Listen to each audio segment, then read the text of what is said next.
Renungan Pagi, Yesus nama di atas segala nama oleh Ellen G. White, 2 Agustus 2024. Mari kita berdoa. Bapa kami yang di sorga, Allah pencipta langit dan bumi, laut dan segala isinya, Allah yang maha besar, maha kuasa, sumber segalanya, yang kami sembah selalu melalui anak-Mu yang tunggal, Yesus Kristus. Terpujilah Yesus, anak Allah yang maha tinggi, yang adalah guru terbesar yang dunia pernah lihat.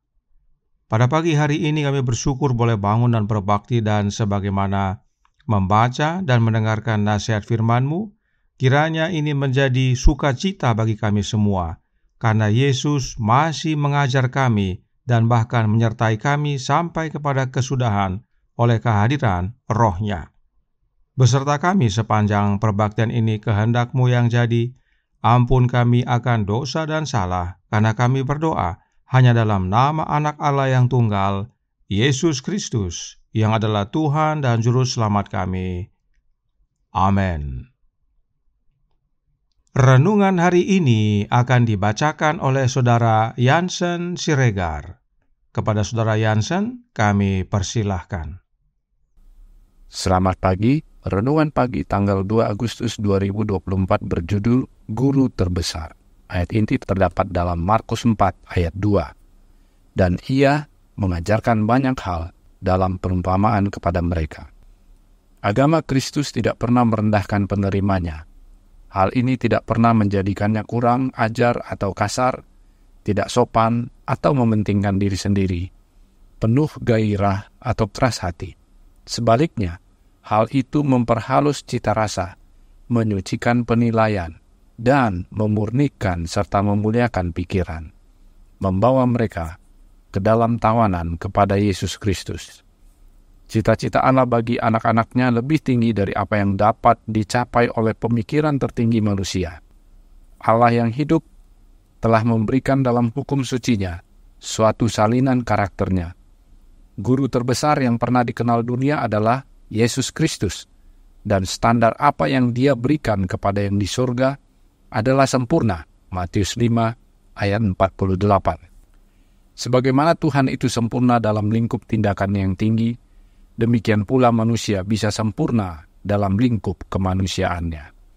Karakter ideal Kristen adalah keserupaan dengan Kristus. Di hadapan kita terbuka jalan kemajuan yang berkelanjutan. Kita mempunyai tujuan yang ingin dicapai, standar yang ingin dicapai, yang mencakup segala sesuatu yang baik dan murni, serta mulia dan luhur. Harus ada usaha yang terus-menerus dan kemajuan yang terus-menerus ke depan dan ke atas menuju kesempurnaan karakter. Tanpa pekerjaan ilahi, manusia tidak dapat berbuat baik. Allah memanggil setiap orang untuk bertobat. Namun, pria dan wanita bahkan tidak bisa bertobat kecuali Roh Kudus bekerja di dalam hati. Namun Tuhan ingin tak seorang pun menunggu hingga ia merasa telah bertobat sebelum ia mengambil langkah menuju kepada Yesus. Juru Selamat terus-menerus menarik orang pada pertobatan.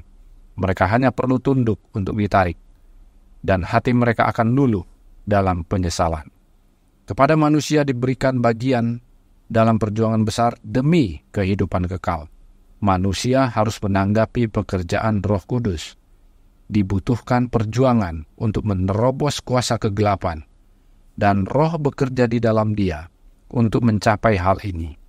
Namun, manusia bukanlah makhluk pasif yang bisa diselamatkan dalam kemalasan.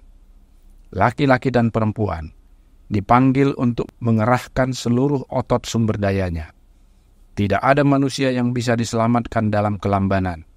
Tuhan memerintahkan kita, berjuanglah untuk masuk melalui pintu yang sesak itu.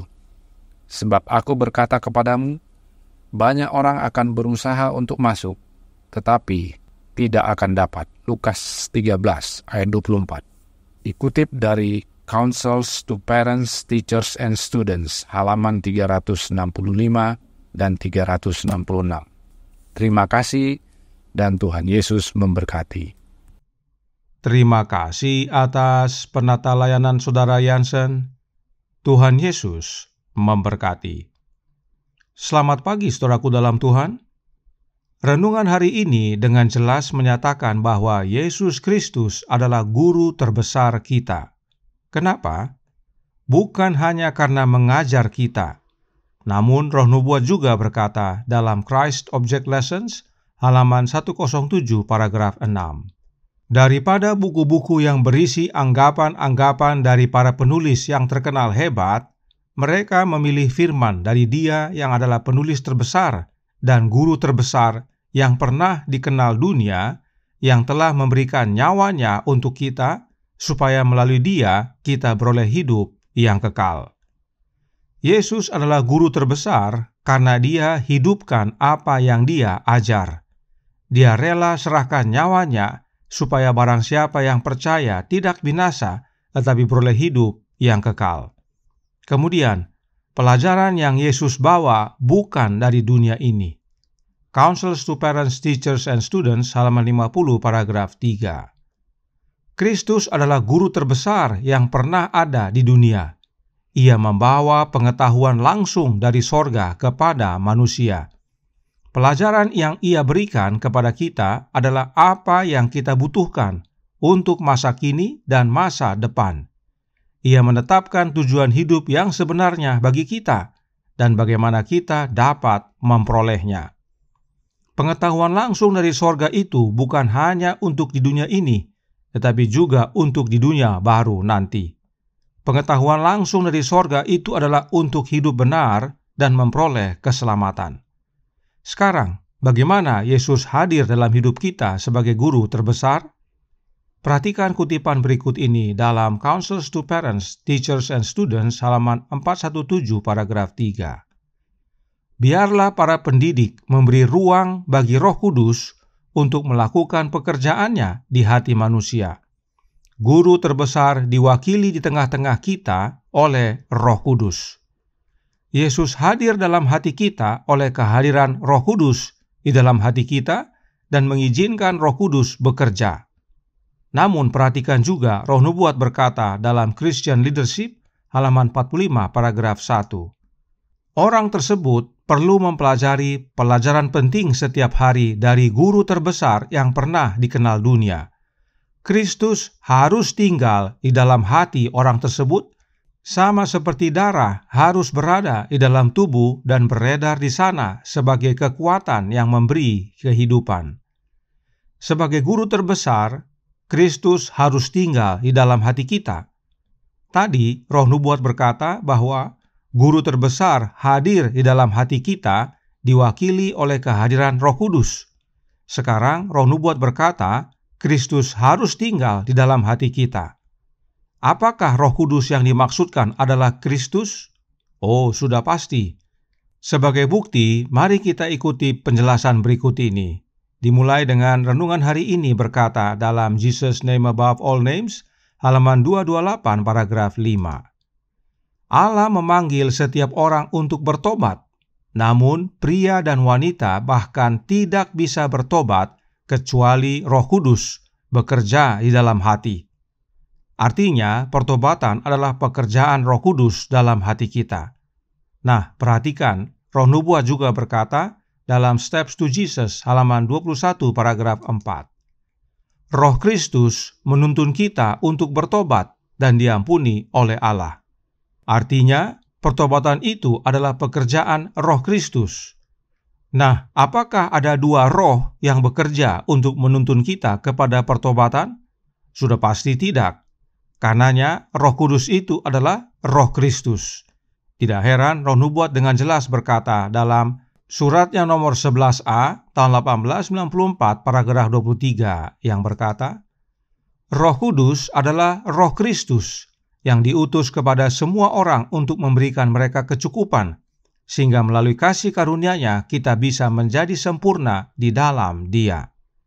Jelas bahwa Roh Kudus yang mewakili kehadiran Kristus dalam hati kita adalah Roh-Nya Kristus itu sendiri. Itulah sebabnya Roh Nubuat tadi berkata bahwa Kristus harus tinggal di dalam hati kita, dan Yesus tinggal dalam hati kita oleh kehadiran Roh-Nya yang kudus yang disebut Roh Kristus. Mengapa kebenaran ini penting sekali bagi kita? Karena inilah perjuangan kita. Apakah kita menerima Roh Kudus yang adalah Roh Kristus, atau kita menerima roh yang lain yang bukan Yesus Kristus? Karenanya renungan hari ini berkata dalam Jesus Name Above All Names, halaman 228 paragraf 6. Kepada manusia diberikan bagian dalam perjuangan besar demi kehidupan kekal. Manusia harus menanggapi pekerjaan Roh Kudus. Inilah perjuangan kita, apakah kita mau menanggapi atau tidak. Inilah kebenaran-kebenaran tentang Yesus yang adalah guru terbesar kita. Tidak hanya mengajar kita dengan pelajaran langsung dari sorga, tidak hanya memberikan nyawanya demi keselamatan kita, namun Dia tetap menyertai kita, mengajar kita saat ini oleh kehadiran Roh-Nya yang kudus, Roh Kristus. Dan inilah perjuangan besar kita, apakah kita mau menerima Roh-Nya Yesus atau tidak? Adakah kita mau buka pintu hati kita kepada Yesus atau tidak? Adalah doa kami agar saudara sekalian buka pintu hati masing-masing dan terima Roh Kristus bertahta dalam hati kita masing-masing. Mari kita berdoa. Bapa kami yang di sorga, Allah pencipta langit dan bumi, laut dan segala isinya, Allah yang maha besar, maha kuasa, sumber segalanya, yang kami sembah selalu melalui anak-Mu yang tunggal, Yesus Kristus. Terima kasih atas nasihat yang indah, menguatkan, dan vital bagi kami. Yesus adalah guru terbesar kami. Bukan hanya Dia mengajar kami, bukan hanya pelajarannya langsung dari sorga, dan bukan hanya Dia telah menyerahkan nyawanya demi keselamatan kami, tetapi Dia menyertai kami sampai kesudahan dan terus mengajar kami dalam hati kami oleh kehadiran Roh-Nya. Karenanya, kebutuhan terbesar kami ya Bapa adalah kehadiran Kristus dalam hati kami. Karuniakanlah Roh Anak-Mu dalam hati kami, sebab Yesus tinggal dalam hati kami oleh kehadiran Roh-Nya. Dan biarlah Dia terus mengajar kami, mengubahkan kami, mempersiapkan kami, dan kami hidup sehari-hari menjadi saksinya yang penuh kuasa kepada sesama. Beserta kami sepanjang hari ini kehendak-Mu yang jadi, ampun kami akan dosa dan salah, karena kami berdoa hanya dalam nama Anak Allah yang tunggal, Yesus Kristus, yang adalah Tuhan dan Juru Selamat kami. Amin.